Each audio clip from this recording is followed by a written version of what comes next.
Assalamualaikum warahmatullahi wabarakatuh. Selamat pagi, selamat siang, selamat sore, selamat malam, dan selamat datang di dapur Mas Dewo. Ya, alhamdulillah hari ini saya dapat pesanan 200 porsi paketan nasi kebuli daging sapi dari salah satu instansi di Semarang. Dan pertama langsung aja ya supaya nggak kelamaan karena videonya panjang. Ini ada 8 kilogram kentang udah saya kulitin gitu, dipotong-potong kotak lalu digoreng sampai berkulit. Ini saya kerjakan H-1 supaya lebih ngirit waktu ya. Kemudian ini ada hati sapi direbus sampai benar-benar matang, ya, pakai api sedang aja. Setelah itu kalian potong kotak-kotak gitu. Ini untuk sambal gorengnya nanti saya pakai 2 kg cabai merah, saya rebus juga. Pertama yang saya lakukan di sini, saya akan buat semur telur karena ini paketannya ada semur telur ya. Ini ada bombay dan bawang putih. Saya chopper kasar aja. Kita tumis sampai berbau harum.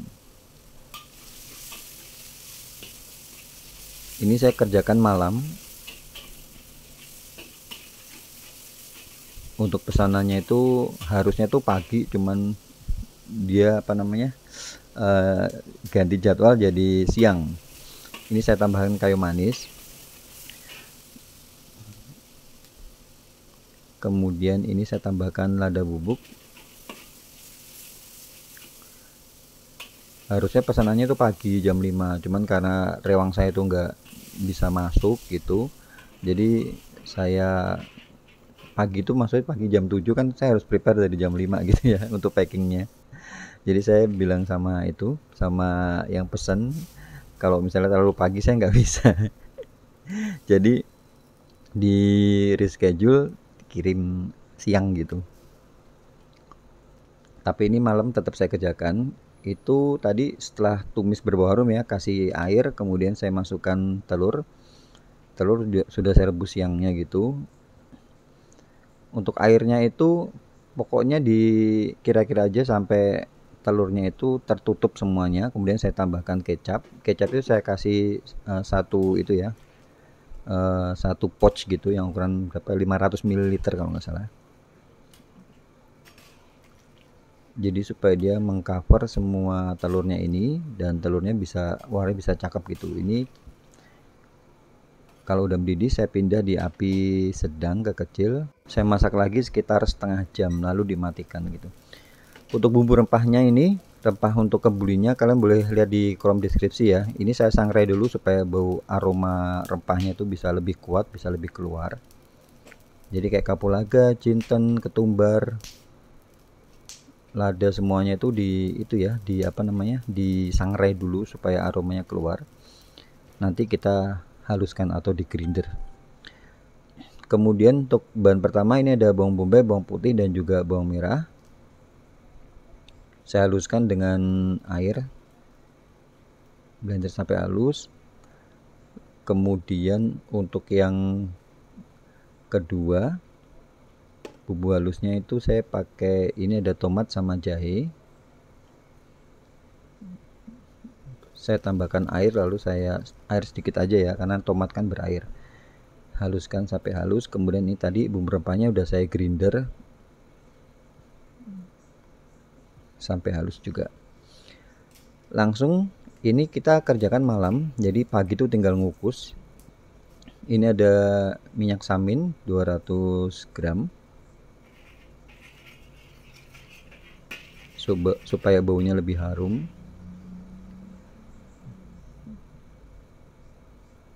Kemudian pertama kita masukkan tadi bumbu halus pertama, tadi ada bawang merah, bawang putih sama bawang bombay.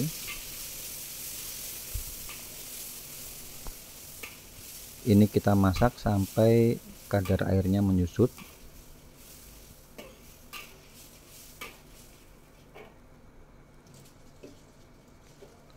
Kemudian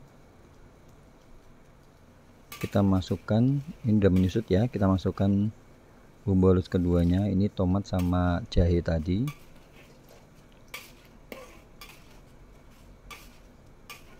Lalu saya tambahkan cabai hijau yang besar itu, ini sekitar setengah kiloan.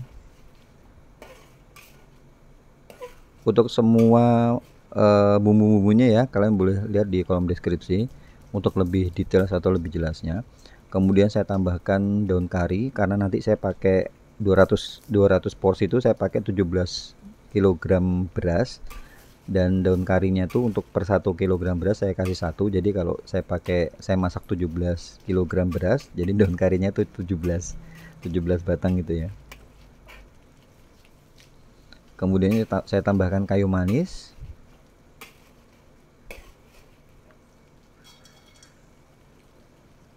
Kemudian ini bunga pekaknya tuh atau bunga lawang ya, itu saya masukkan aja seperti ini.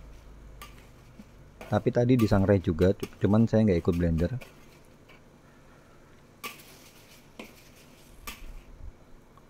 Kalau udah menyusut dan udah baunya enak ya, kita masukkan bumbu rempahnya.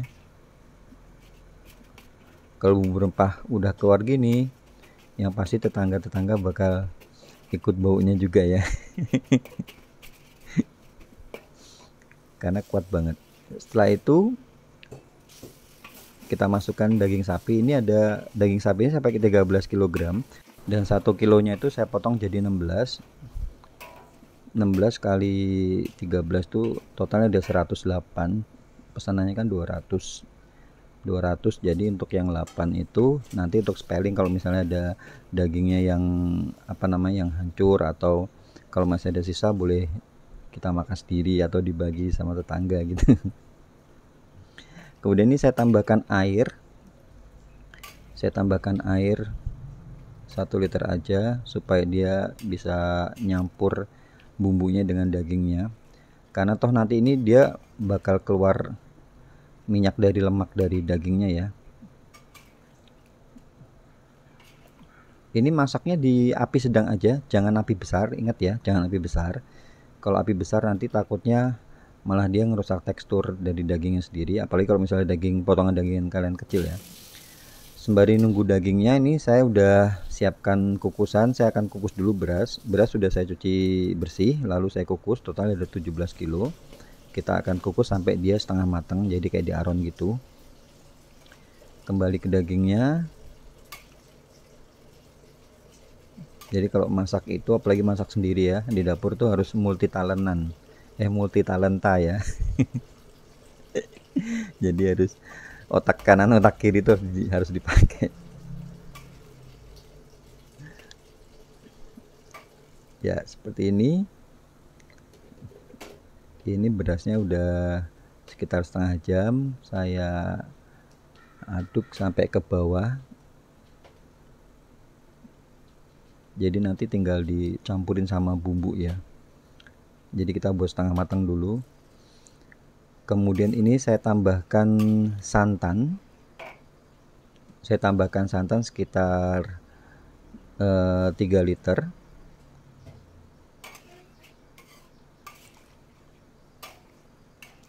Karena dagingnya juga udah menyusut dan lemak-lemak dari dagingnya itu udah keluar. Jadi ini udah mengeluarkan kaldu. Air kaldunya ini saya ambil untuk buat nasi kebulinya. Ini saya ambil sekitar 5 liter gitu. Perbandingan air sama berasnya itu yang biasa saya pakai itu 1:1. Kalau tadi kita pakai 17 kg beras, itu airnya itu air dari bumbu kaldu, santan, sama nanti saya pakai susu juga, itu totalnya ada 17 liter juga. Jadi itu perlu diperhatikan jadi patokan supaya nasinya itu pas gitu, takarannya nggak terlalu lembek juga nggak terlalu kering gitu ya. Seperti ini kita siapkan panci yang besar, itu saya tambahkan ada santan sama ini air kaldu tadi ya, dan juga ada susu fresh milk.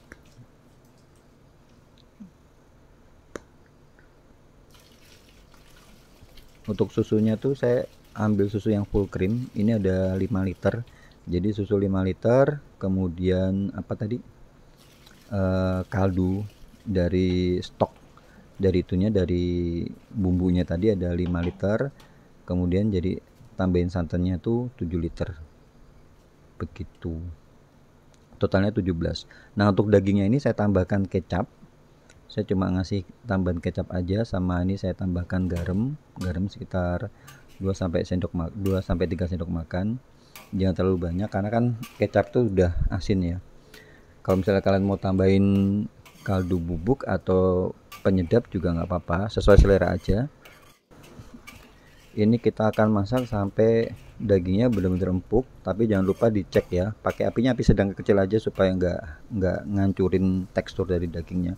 Kalau udah kalian rasa udah empuk ya udah dimatikan aja. Harus hati-hati, harus diingat ya supaya nggak hancur. Kemudian ini kita kembali ke tadi ya, nasi kebulinya udah mendidih, baru saya masukkan berasnya. Beras sudah dicampur dengan air bumbu tadi. Kemudian kalau udah seperti ini baru saya tambahkan garam. Untuk penambahan garam tuh kalau misalnya dia udah nyampur gini, saya biasanya jadi 1 kg beras 1 sendok makan garam. Jadi kalau misalnya berasnya 17 ya garamnya 17 sendok makan. Sama boleh tambahkan kaldu bubuk, kaldu sapi gitu supaya lebih mantap rasanya, sesuai selera aja. Boleh tambahkan berapa, 5 saset juga nggak apa-apa. Ini agak berat memang. Untuk proses ngukusnya ini saya bagi jadi 3 kukusan, sekitar 1 jam lebih lah, 1 jam sampai 1,5 jam. Biasanya kalau kebuli saya itu bisa tahan sampai seharian. Mungkin misalnya kirim misalnya nih, kirim jam 12 siang sampai jam 12 malam atau besoknya lagi tuh masih enak. Masih layak ya, nggak bau gitu. Ini pagi harinya ya, tadi sembari kita ngukus nasi kebulinya kita cek telurnya. Jadi pagi, telur kan kita kerjain malam tadi ya, jadi pagi itu saya panasin lagi, saya tambahkan garam 2 sendok makan gitu, kemudian saya rebus lagi sampai dia mendidih supaya dia tanek dan nggak gampang basi, seperti itu. Nah ini udah mendidih, paling saya masak sekitar 30 menit lagi dengan api sedang aja. Setelah itu tinggal diangkat, pasti warnanya bakal cakep. Nah ini nasinya udah selesai, kemudian saya tambahkan margarin. Saya pakai Blue Band supaya gurih, wangi gitu ya. Kemudian ini saya tambahkan juga bubuk kapulaga. Untuk penambahan bubuk kapulaga itu jangan terlalu itu ya, jangan terlalu banyak. Jadi tambahin sedikit, kalian aduk, dirasain kalau misalnya wanginya udah pas, yaitu jangan tambahin lagi gitu, supaya lebih wangi nasi kebulinya. Next kita akan buat acarnya. Karena ini tiba-tiba lampu mati, jadi ini cabai merah 200 gram itu saya ulek manual. Jadi derita di tempat yang sering mati lampu ya, kebetulan di sini juga nggak ada genset juga, jadi saya ulek manual. Makanya kalau buat apa-apa tuh paling enak tuh malam tuh di blenderin gitu supaya nggak PR. Kemudian ini saya tambahkan saus tomat. Saus tomat saya tambahkan di sini.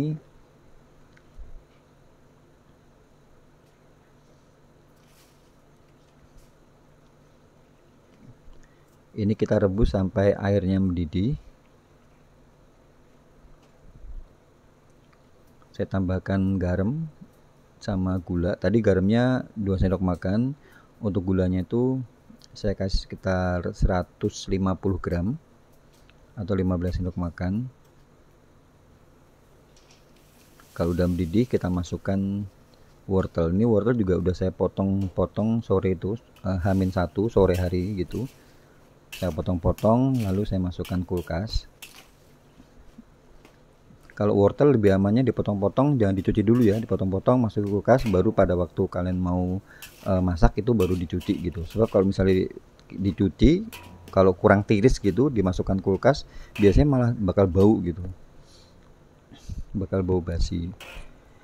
Ini juga kalau misalnya wortel udah setengah mateng, itu apinya dimatikan. Api dimatikan, baru saya masukkan timun sama nanasnya. Ini timun juga sama kayak wortel tuh udah saya potong-potong H-1 sorenya gitu.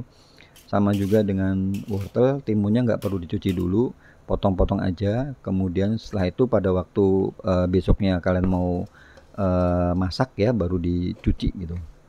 Kalau untuk nanas itu saya motong dadakan. Kalau nanas jangan H-1 karena nanti warnanya juga bakal berubah jadi jelek. Jadi kalau nanas itu dipotongin dadakan. Ya kayak gini. Kalau udah selesai baru tambahkan cuka ya, cuka atau perasan air lemon. Ini saya pakai cuka aja,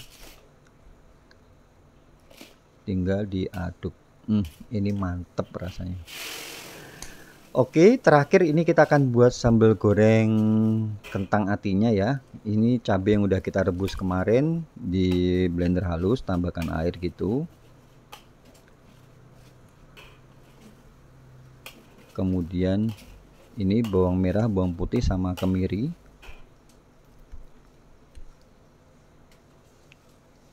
Kita blender juga.